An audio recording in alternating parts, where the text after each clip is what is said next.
جس طرح ہمیں ماحول کو صاف رکھنے کی تلقین کی گئی ہے، اس طرح ہمیں اپنے خیالات کو پاکیزہ رکھنے کی بھی تلقین کی گئی ہے۔ جب خیالات پاکیزہ ہوں گے تو اچھی صحت ہوگی، جب خیالات گندے ہوں گے، خیالات غلیظ ہوں گے، خیالات کے اندر شہوات ہوں گی، خیالات کے اندر نفرت ہوگی، بغض ہوگا، حسد ہوگا، کینہ ہوگا، تکبر ہوگا، تعلی ہوگی، سرکشی ہوگی، تمرد ہوگا، ریا ہوگی، تصنع ہوگا، بناوٹ ہوگی، یہ ساری بیماریاں ہیں جو ہم اپنے ساتھ پالے ہوئے ہیں، اور ہم سمجھتے ہیں کہ ہم فلاں سے نفرت کرتے ہیں۔ اس کو کیا فرق پڑتا ہے؟ نفرت تو تم کر رہے ہو، حسد کی جلن تمہیں سہنی پڑے گی، اس کو تو نہیں سہنی پڑے گی۔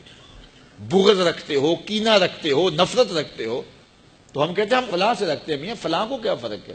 وہ سب کچھ تو تم اپنے اندر رکھے ہو۔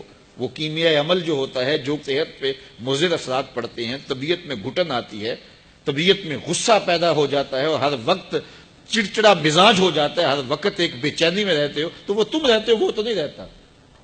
تو اس لیے وہ اپنے آپ کو صاف کریں، اپنے اندر کی آگ بجھائیں، اپنے اندر کو ٹھنڈا رکھیں، اپنے اندر کی ستھرائی کا، پاکیزگی کا، طہارت کا سامان کریں۔ ان چیزوں کا التزام اور ان چیزوں کا اہتمام کرنا یہ ہمارے دین نے ہمیں سکھایا ہے۔ اسی طرح جب کوئی شخص برائی کرتا ہے، کوئی بھی برائی کرے، تو اس کی اثرات اس کے اوپر مرتب ہوتے ہیں۔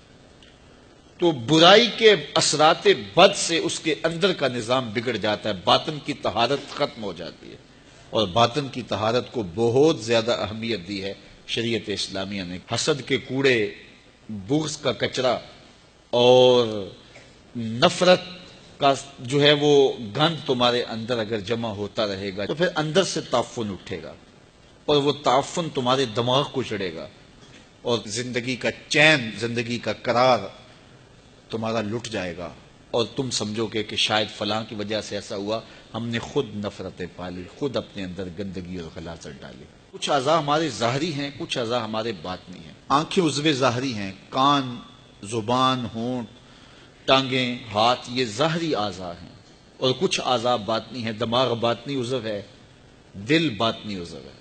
تو یہ جو ظاہری عضو ہیں، اس کی کچھ غلاظتیں، گندگیاں ظاہری ہیں، اور ان کی غلاظتیں کچھ باطنی ہیں۔ مثال کے طور پہ ہاتھ کے اوپر میل لگ گیا، ہاتھ کے اوپر کوئی نجاست لگ گئی، تو یہ عضو ظاہری کی ظاہری غلاظت ہے، تو اس کو پانی سے صاف کیا جا سکتا ہے۔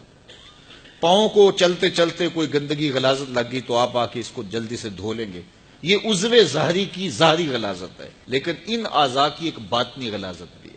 مثال کے طور پہ یہ ہاتھ ہے، یہ عضو ظاہری ہے، اس کی ظاہری غلاظت تو یہ تھی کہ اس کے اوپر کوئی گندگی لگ گئی، لیکن باطنی غلاظت یہ تھی کہ اس ہاتھ سے تم نے کسی سے ظلم کیا، تو یہ باطنی غلاظت لگ گئی۔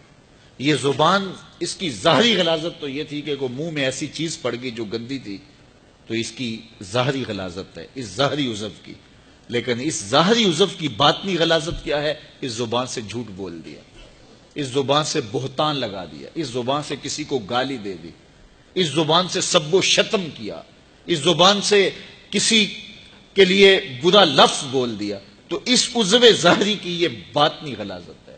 اس طرح یہ آنکھ کی ظاہری غلاظت یہ ہے، اس کے اندر کوئی میل پڑ گئی تو یہ ظاہری غلاظت ہے، لیکن اس آنکھ کو شہوت سے بھر لیا، گوشۂ چشم سے کسی کی تحقیر کی، کسی کی تذلیل کی، تو اس ظاہری عضو کی باطنی غلاظت ہوئی۔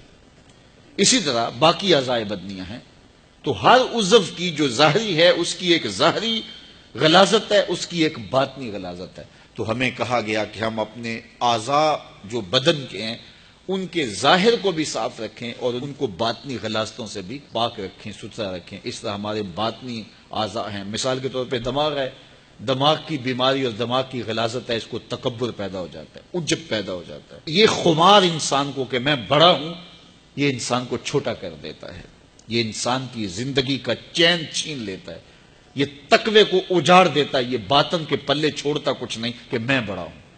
اس کائنات میں سب سے بڑا جرم ہوا ہی یہ ہے کہ ابلیس نے کہا تھا انا خیر منہ، میں بہتر، یہ میں جو تھی اس نے اس کا بیڑا غرق کر دیا۔ جو بڑا ہوتا ہے اس کو بتانا نہیں پڑتا میں بڑا ہوں، لوگ دیکھتے ہیں کہ وہ بڑا ہے۔ بڑائی لفظوں سے نہیں بتائی جاتی، بڑائی کردار کی ہوتی ہے، بڑائی سوچوں کی ہوتی ہے۔ بڑا آدمی دکھائی دیتا ہے کہ یہ بڑا ہے، اس کی عادات سے پتہ چلتا ہے بڑا ہے، اس کے اطوار سے پتہ چلتا ہے بڑا، اس کے طرز زندگی سے پتہ چلتا ہے کہ وہ بڑا ہے۔ تو کسی کو چھوٹا نہ سمجھو، کسی کو حقیر نہ جانو۔ واصف علی واصف مرحوم نے کہا تھا کہ کوئی چھوٹا تب نظر آتا ہے کہ اسے دور سے دیکھا جائے یا پھر غرور سے دیکھا جائے۔ کسی کو قریب سے دیکھیں اور پیار سے دیکھیں تو پھر کوئی چھوٹا نہیں ہوتا۔ کس کو پتھر مارے ناصر کون پرایا ہے، دل کے شیش محل میں ایک ایک چہرہ اپنا لگتا ہے۔ لوگوں سے پیار کرو، لوگوں سے محبت کرو، لوگوں کو قریب کرو، نفرتوں کے سوداگر نہ بنو، محبتوں کی دکان کھولو۔ جہاں تک ممکن ہو لوگوں کی خیر خواہی کرو، اور اگر لوگوں کے لیے خیر خواہی نہیں کر سکتے تو کسی کی بدخواہی بھی نہ کرو۔